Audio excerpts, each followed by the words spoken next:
Anakapalli RTC complex సమీపంలో ఉన్న survey number 60లోని 29.71 ఎకరాల శ్రీ సీతారామచంద్రస్వామి దేవస్థాన భూములు పరిరక్షించాలని సిపిఎం డిమాండ్ చేస్తుంది. అయితే ఈ భూమి విలువ సుమారు 1100 కోట్లు ఉంటుందని తెలిపారు.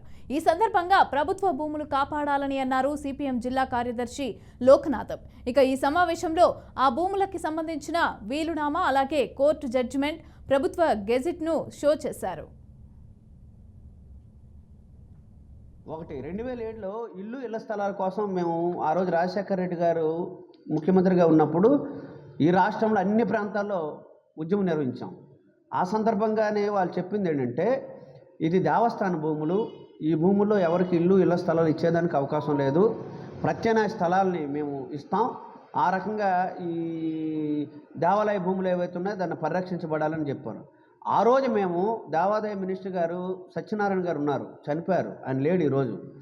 దీనికి సంబంధించిన దాంట్లోని అట్లాగే సింహాచలం దేవస్థానం భూ సమస్యలకు సంబంధించిన దాంట్లో మేము మెమరాలు ఇచ్చాం. మీరు వెంటనే దీనిలో జోక్యం చేసుకోండి, ఇది సరైనది కాదు. జోక్యం చేసుకున్నారు కాబట్టే ఇది ప్రభుత్వ భూమి అనే దగ్గర ఉంది, దేవాలయ భూములు అనేది బోర్డులు పెట్టారు, ఆ రకంగా పరిరక్షించబడ్డారు. కాబట్టి ఇది చేయాల్సింది ఎవరు? ప్రభుత్వం చేయాలి. కొనతాల రజని అనే ఆవిడే ఏ రోజు భూమిలోకి వెళ్ళి పరిస్థితి అయితే లేదు.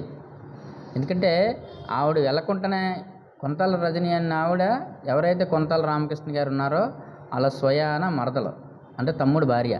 అదేవిధంగా ఎవరైతే తెలుగుదేశం పార్టీ అనకాపల్లి నియోజకవర్గానికి ఇన్ఛార్జిగా ఉన్నారో వాళ్ళ సొంత ఎరకత్త.